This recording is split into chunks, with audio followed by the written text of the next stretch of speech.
Good morning, Year 4. The sun is shining again, so Mr. Ford is very happy. Blue sky, no clouds, and the sun is out. So I wonder if any sunshine will fall in Arthur's life, or Wes. Let's see. This chapter's called Just Watch Me. I've seen several dead people in my lifetime, but Wes Snarky was the first. You don't forget the first. I thought I'd be frightened to look at him, but when it came to it, I wasn't. He was laid out on the long trestle table in the middle of our dormitory, and we stood all around in silence, gazing down at him. When I first saw him, I was too angry to be sad, and I was angry for all the wrong reasons. I was angry because Wes hadn't made it, angry that he'd ended our dream this way, taken away all the hope we'd vested in him. I was angry at Piggy Bacon. Someone began to whimper then, a stifled sobbing that soon spread among us all. Tears seemed to fill my entire head.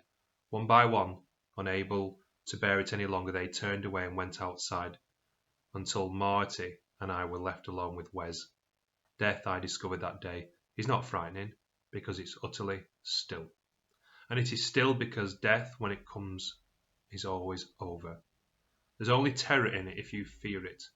And ever since my first death, Wes's death, I have never feared it. It is simply the end of a story, and if you've loved the story, then it's sad. And sometimes, as it was with Wes, it's an agony of sadness. Wes did not look as if he was asleep. He didn't look at peace. He was too still for that, and too pale. He was somehow smaller too. I remember that. He was cold when I touched his hand. There was a bruise on the side of his face and cuts too.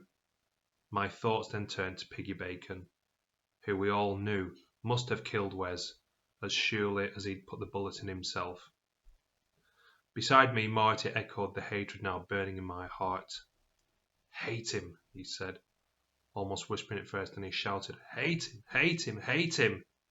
And that was the moment we saw Piggy Bacon standing at the door of the hut. Marty looked straight into his eye and then said it again. "I hate you!" Piggy Bacon seemed too stunned to hear him. He was staring down at Wes. "Happy now?" said Marty. This time Piggy Bacon did take in what Marty had said. I saw vengeance in his eyes, and I knew then Marty would be his next target. Ida came hurrying in then, and saw Wes lying there. For a few moments she stood there motionless, her whole face frozen. Then she walked towards the table, bent over, and kissed Wes on the forehead. She picked up his hands and arranged them, one on top of the other, and touched his bruised cheek tenderly with the back of her hand. She straightened up, looked long and hard at Piggy Bacon, then pushed past him and went out of the door. A doctor came. The police came. More cars up and down the farm track that day than I'd seen in all my time at Cooper Station. They carried Wes out on a stretcher and a blanket covering him, and put him in the back of an ambulance. We stood there watching the ambulance until it disappeared in a cloud of its own dust. That was the last we ever saw of Wes Snarky. To this day, I don't know where they buried him. The bushmen stayed all that day until dusk, gathering down by the creek, crouching there, unmoving, their own kind of vigil. Ida told us later how the doctors thought Wes had died. He'd broken his neck. She thought he must have been too weak to sit on the horse through the heat that day, that he'd probably lost consciousness and fallen off. He wouldn't have suffered, she said. It would have all been very quick. Questions were asked afterwards. Lots of official-looking people in suits and dog collars and hats came and went in and out of the farmhouse. One or two even came over to inspect our dormitory block and to watch us at work on the farm. Not one of them ever talked to us. They just looked at us and made notes. For us, Wes's death changed absolutely nothing, except that we had lost our hero, and without him we felt more vulnerable than ever. Piggy Bacon strutted about the place as usual as if nothing had happened. He mentioned Wes's death only once. He used it during his Sunday sermons. It was a favourite sermon of his, about the 10 Commandments. One Sunday he added this to make his point. "I want you all to remember," he said, "that the last thing that boy ever did was to steal a horse. My horse. And look what happened to him. It was his fault. No one else's. He's only got himself to blame. Thou shalt not steal. Disobey the 10 Commandments, and that's what happens to you. Let this be a lesson to you that you will never forget. In the days and weeks after Wes died, we saw almost nothing of Ida. She'd bring us our food, but she'd never say anything, not a word. She never once looked at us. We never saw her out of the farm either. She didn't even appear at Piggy's side anymore on the Sunday services. So we had to sing our hymns unaccompanied. No squeezy box to lead us, just Piggy Bacon's trumpeting, tuneless voice. We did see her occasionally, hanging out in the washing on the line, and sometimes in the evening sitting alone out on the veranda of the farmhouse, her dog at her feet. But even then she seemed not to be noticing what was going on around her anymore. If ever I spoke to her, she would only answer me. She simply stare ahead as if she hadn't heard me at all. It was almost as if she was in a kind of trance. She must have been like that inside the house too, because there were no more rows, and she played no more music on her squeezy box. Ida chose a Sunday to do it. We were all standing out in the heat in the front of the dormitory, Piggy up there in the shade of the veranda in his preaching, his black suit, clutching his Bible. We were all singing What a Friend We Have in Jesus again. We noticed her before he did. She was telling her dog to stay where he was. He sat down, then lay down, his head on his paws. She came down the steps of the farmhouse in her apron, striding purposely towards us. Not at all how she usually walked. Suddenly no one was singing anymore. Ida was standing right beside me now, and she was pointing over at Piggy Bacon's chest. "Children, go inside and collect your things," she said, and she said it without taking her eye off Piggy Bacon's face. "Quickly now, quickly, go and get your things." We were rooted to the spot. None of us moved, but Piggy did. He made to come towards her, to step down off the veranda. Ida's voice was ice cold. "Don't come any closer," she said, and then she said to us, "Hurry, children, bring everything you need. You won't be coming back." "Have you gone mad, Ida?" Piggy was trying to bellow at her, but it came out more of a squeal of fury. "What are you doing?" "I'm setting them free," she told them. "That's what I'm doing, and it's true. I have been mad. All this building we put up, this orphanage, everything we've done, and done in the name of the Lord, has been a great madness. But I'm not mad anymore. You don't show God's love to little children by hurting them, by working them until they drop, and certainly not by killing them. It's over. I'm letting them go." We didn't wait any longer. We rushed up the steps past Piggy Bacon and into the dormitory. Jubilant at the completely unexpected turn of events, we threw all the clothes and belongings we had into our suitcases and ran out again, eager not to miss the drama unfolding out there. I was leaping off the veranda steps, suitcase in hand, when I remembered my lucky key. There was no way I was going to leave it behind. I rushed back in again and climbed up onto my bed. I could just spot it deep inside the crack of the lintel, but I couldn't get at it. My nails just weren't long enough. I don't think I could have managed to retrieve it at all if Marty hadn't come back to find me. He lent me his penknife, and out it came easily. I had my lucky key. Back outside, Piggy Bacon was standing there, hovering between bewilderment and fury. Ida's eyes were still firmly fixed on Piggy Bacon, her finger pointing directly at him.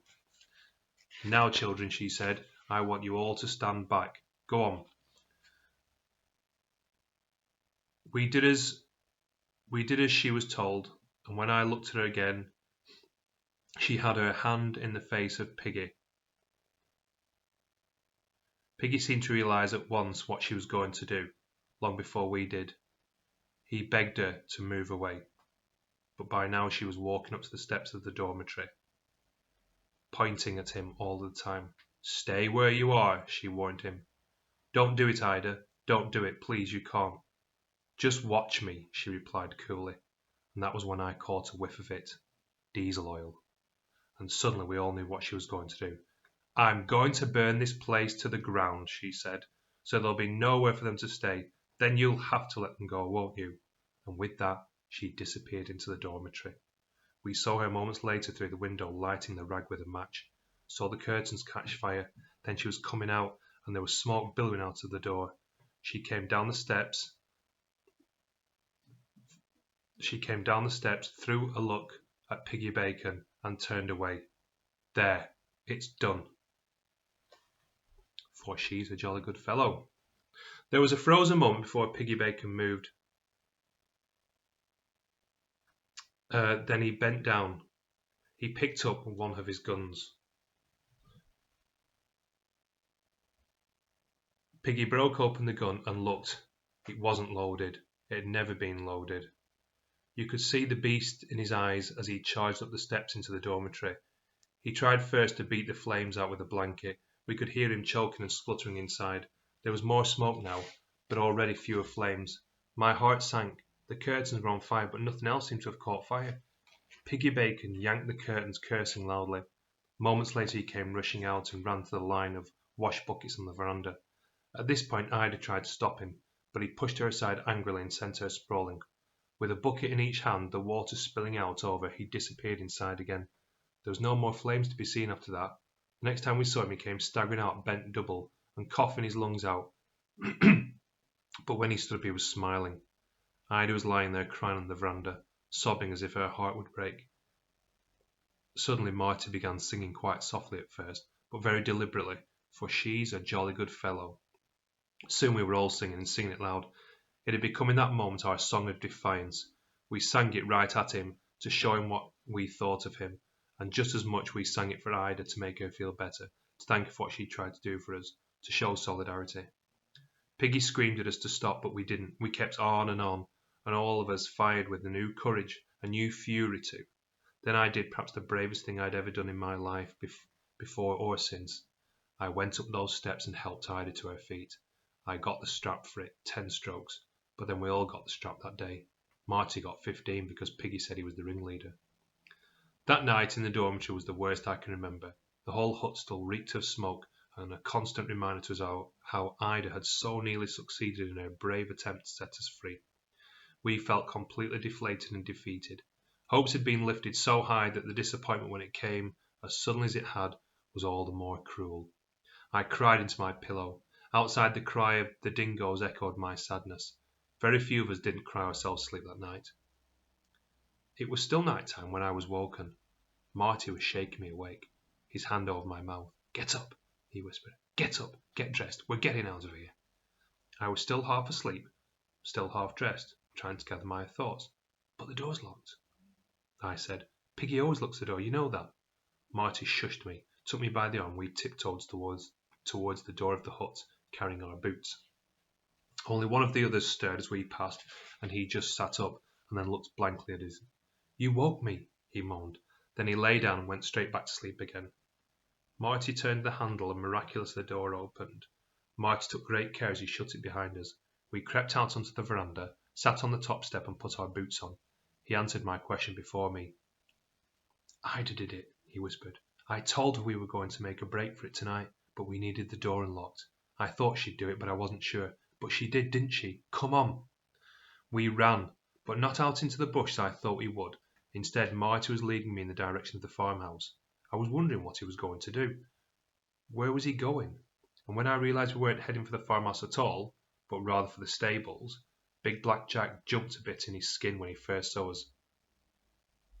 But he seemed happy enough when Martin put a halter on him and led him out. Ida's dog barked then from the front of the farmhouse, which sent shivers up the back of my neck. "Shut up, dog!" Marty hissed, and shut up he did, just like that. I knew that Ida had done that for us too.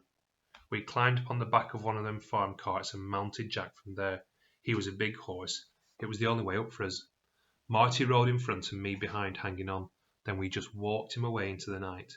We didn't go up the farm track because we knew that must lead to a settlement or a town of some kind, and we wanted to keep clear of people. If anyone saw us, they'd be bound to take us back, so we deliberately went the other way, down a gully and out into the bush. We didn't look back.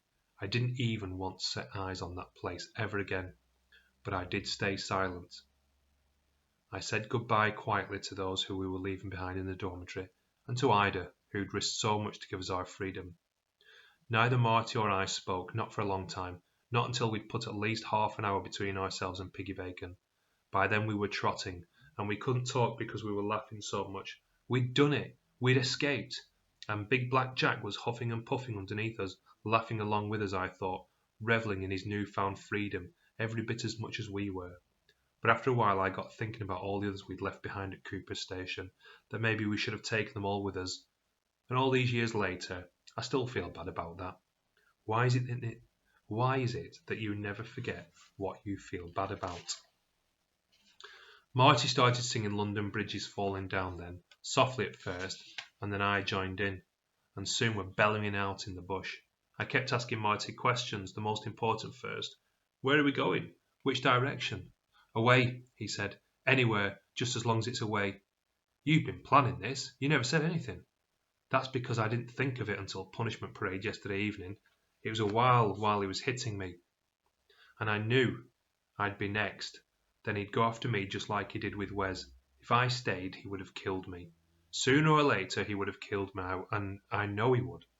Then I just got lucky. I saw Ida by the stables just before lock-up, told her what I needed.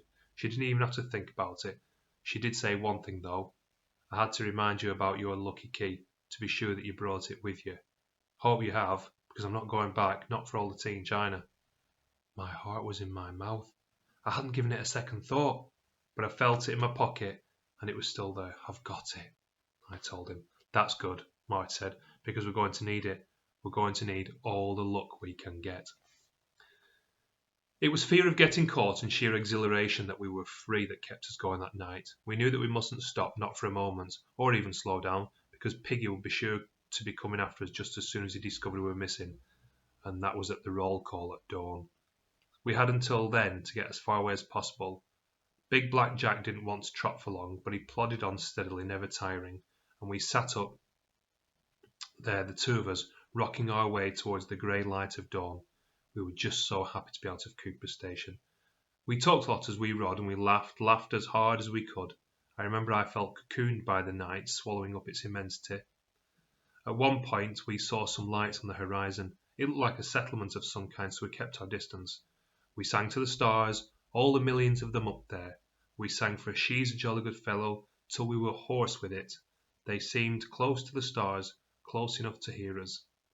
It was cold, very cold that night. We had no water, we had no food, but none of us worried yet. We were too happy to be worried. Not even the cry of the dingoes bothered us. Only when the sun came up and the bush came alive all around us did we start to feel alone in this wild and unfamiliar place, with nothing but scrub and trees for miles around in every direction. We'd been following a dried-up creek for a while when I felt the first heat of the sun. That was when I first thought I wanted a drink. We had stopped talking to one another now. There was no more laughter. I was beginning to realise just how vast this place was and just how lost we were. I didn't like to say it though. Big Black Jack was walking on, purposeful and sure-footed as ever. He seemed to know where he was going, and that made me feel better. When finally Marty did say something though, it just confirmed my own worst fears. I don't like this, he said. We've been here before when it was darker. We were coming the other way then, and I kept thinking something else too. Something Wes had told me once, and Wes knew all about horses. He said that a horse will never get itself lost. It'll always know the way home. I think maybe Big Black Jack is taking us back to Cooper Station. Oh dear. Well, they've escaped, but will they stay free? Who knows? We will find out what happens tomorrow. Enjoy the rest of your day. Goodbye, Year 4.